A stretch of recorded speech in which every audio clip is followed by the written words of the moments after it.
विधानसभा निवडणुकीत चुकून महाविकास आघाडीचे सरकार आले तर आम्ही जेलमध्ये असू. आम्ही 6 महिन्यातच कोल्हापूरच्या जेलमध्ये गोट्या खेळत असू. आम्हाला महाविकास आघाडीचे सरकार सत्तेवर आले तर काय हे लोक बाहेर ठेवत नाहीत.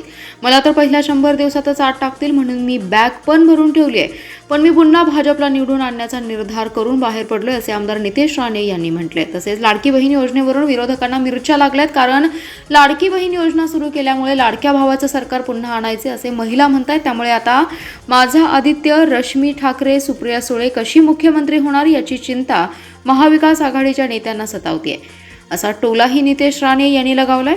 विट्यामध्ये भाजपाचे नेते पंकज दबडे यांच्या वाढदिवस अभिष्टचिंतन सोहळ्याला आमदार नितेश राणे, आमदार गोपीचंद पडळकर, आमदार सदाभाऊ खोत एकत्र आले होते. यावेळी नितेश राणे, गोपीचंद पडळकर यांनी विविध मुद्द्यांवरून महाविकास आघाडीवर जोरदार टीका केली आहे. शरद पवार यांच्या पक्षात जे प्रवेश करत आहेत त्यांची तर आता कीव वाटते, कारण 2024ची निवडणूक ही शरद पवारांच्या पक्षाची शेवटची निवडणूक आहे. 2029ला शरद पवारांचा पक्षच राहणार नाही. मग आज पवारांच्या पक्षात जात असलेले 2029 नंतर कोणत्या पक्षात जाणार याचा त्या लोकांनी आधी तरी विचार करायला हवा, असा टोला शरद पवार यांच्या पक्षात जाणाऱ्यांना भाजप आमदार गोपीचंद पडळकर यांनी लगावलाय. जातीय तेढ, जातीयवाद यापासून महाराष्ट्राला वाचवण्याची वेळ आली आहे.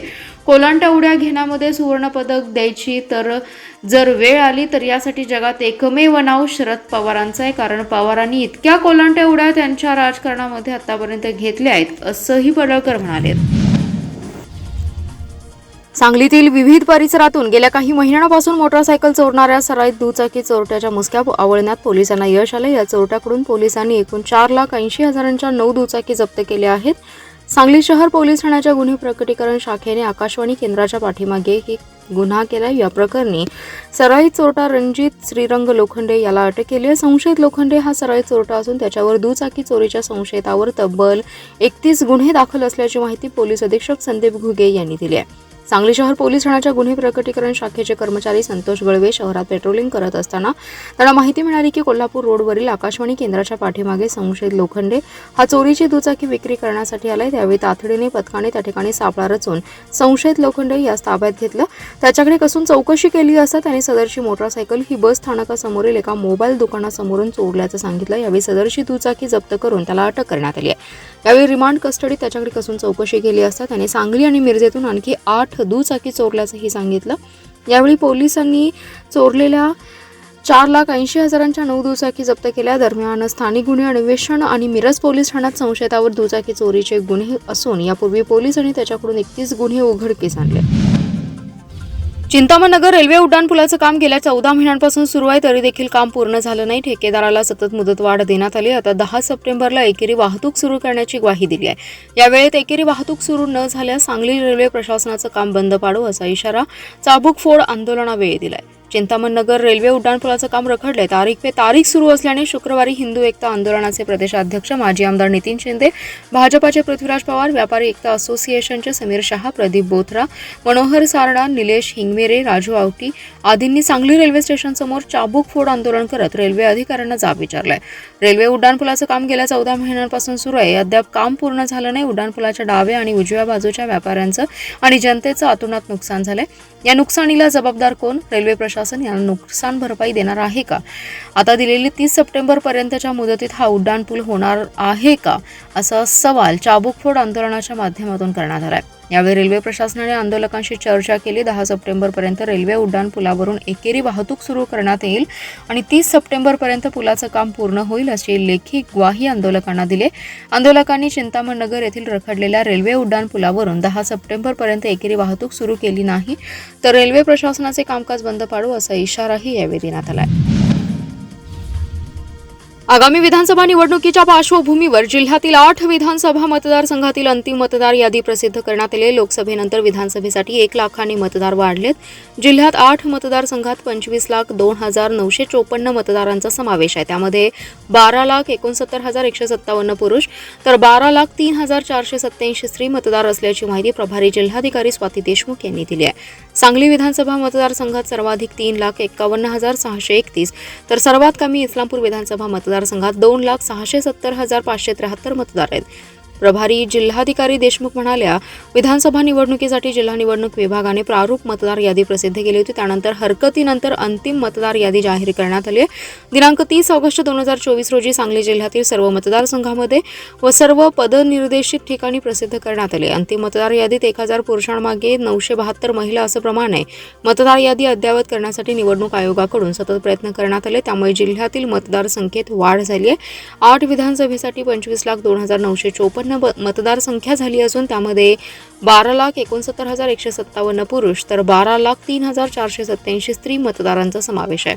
सांगली विधानसभा मतदारसंघात सर्वाधिक 3,51,631 तर सर्वात कमी इस्लामपूर विधानसभा मतदारसंघात 2,670,573 मतदार आहेत.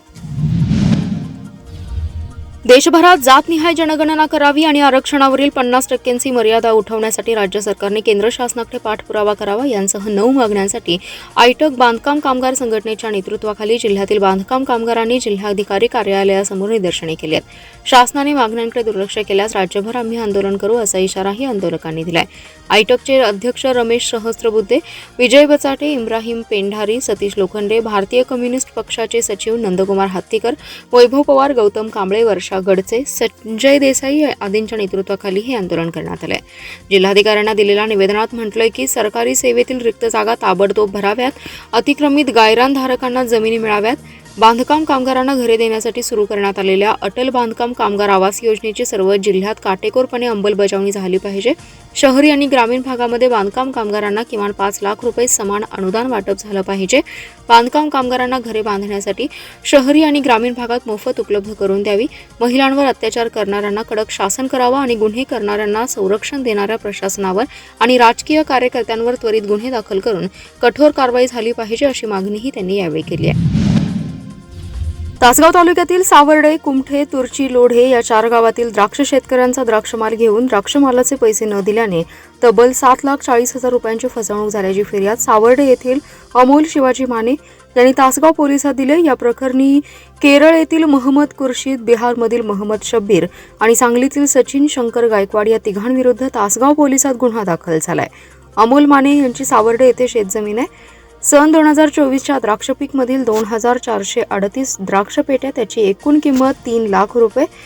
या फिर्यादीने विश्वासाने संशयित कुर्शीद, शब्बीर आणि सचिन गायकवाड या तिघांना दिली असता त्यांनी फिर्यादीला खात्यावर पुरेशी रक्कम नसताना चेक दिला होता. तो चेक न वटल्याने फिर्यादीने त्या तिघांकडे पैशांची मागणी केली असता त्या तिघा संशयितांनी फिर्यादीला आज अखेर पैसे न दिल्याने फिर्यादीची फसवणूक झाली असल्याचं सांगण्यात आले. तसेच माने यांच्या ओळखीचे शेतकरी रवींद्र गोविंद संकपाळ यांचे 1,62,000 रुपये, रमेश प्रकाश बुर्ले यांचे 2,11,000 रुपये, विलास बाजीराव पाटील यांचे 67,000 असे एकूण 7,40,932 रुपयांची फसवणूक झाली आहे. कर्नाळ चौकी ते म्हसोबा मंदिरपर्यंतचा कर्नाळ रस्त्यावर मोठे खड्डे पडलेत. गेल्या 2 दिवसात अनेक वाहनांचे अपघात देखील झाले. तरी देखील बांधकाम विभागाने खड्ड्यांचा पॅचवर्क केला नाही. त्यामुळे काँग्रेसच्या नेत्या, जिल्हा मध्यवर्ती बँकेच्या उपाध्यक्षा जयश्रीताई पाटील यांनी रस्त्याची पाहणी करून बांधकाम विभागाच्या अधिकाऱ्यांना दूरध्वनी केला. अधिकाऱ्यांनी तातडीने रस्त्याची दुरुस्ती करून देण्याची ग्वाही दिली. कर्नाळ पोलीस चौकी ते म्हसोबा मंदिरपर्यंतच्या रस्त्यावर मोठ्या प्रमाणात खड्डे पडलेत. अनेक अपघात देखील झालेत. अनेकांच्या वाहनांचं मोठं नुकसान झालंय. त्यामुळे स्थानिक नागरिकांनी जिल्हा मध्यवर्ती बँकेच्या उपाध्यक्षा जयश्रीताई पाटील यांच्याकडे तक्रारी केल्या. शुक्रवारी जयश्रीताई पाटील यांनी या रस्त्याची पाहणी केली. रस्त्यावर मोठ्या प्रमाणात खड्डे पडले असल्याचं दिसून आलं. त्यांनी तातडीने सार्वजनिक बांधकाम विभागाचे कार्यकारी अभियंता क्रांतिकुमार मिरजकर यांच्याशी दूरध्वनीवरून चर्चा केली. शाखा अभियंता अनिल पाटील हे तात्काळ हजर झाले. त्यांनी देखील रस्त्याची पाहणी केली. या रस्त्यावर डांबरी पॅचवर्क अथवा कॉन्क्रिटीकरण करून खड्डे भरून घेण्याचं आश्वासन दिलं. यावेळी माजी नगरसेवक अजित सूर्यवंशी, बाजार समितीचे संचालक संग्राम पाटील, जितेंद्र पाटील, उत्तम पाटील, बाहुबली कबाडगे आदी जण नागरिक उपस्थित होते. मानधनवाढीसह इतर प्रलंबित प्रश्न तातडीने मार्गी लावा अशा मागणीसाठी महाराष्ट्र राज्य अंगणवाडी बालवाडी कर्मचारी युनियनच्या वतीने जिल्हा परिषदेसमोर निदर्शने करण्यात आली आहेत. मुख्य कार्यकारी अधिकारी यांना निवेदन देण्यात आले. त्यात म्हटलंय की मुली आणि महिलांवर होणाऱ्या आणि झालेल्या अत्याचारांचा प्रतिबंध घालून कायदेशीर सुरक्षा द्या. अंगणवाडी कर्मचाऱ्यांचे मानधन वाढ करू असं आश्वासन दिलं होतं, मात्र अद्याप त्याची पूर्तता झाली नाही. तातडीने मानधनात वाढ करावी. अनेकांना सेवानिवृत्तीचा लाभ मिळाला नसल्याने उपासमारीची वेळ आली आहे. 3 महिन्यात सेवानिवृत्त झालेल्या अंगणवाडी कर्मचाऱ्यांना एकरकमी लाभ देण्याचे आदेश न्यायालयाने दिलेत. त्याप्रमाणे कार्यवाही करावी. संप कालावधीत या सुट्ट्यांचा समावेश करून मानधन द्यावे, ग्रॅज्युइटी द्यावी. संप काळातील 22 दिवसांचे मानधन त्वरित द्यावे. गरोदर मातांना मिळणारी बेबी केअर किट सेवकांना स्वखर्चाने आणावी लागतात, ती बीटच्या ठिकाणी द्यावी. परिवर्तन निधी वाढवून द्यावा. यावेळी जिल्हाध्यक्ष कॉम्रेड रमेश सहस्त्रबुद्धे, मंगल पाटील, विजय बचाटे, विद्या कांबळे, शालन मोहिरे, कमल गुरव, भारती पाटील, सुहासिनी पवार यांच्यासह सेविका उपस्थित होत्या.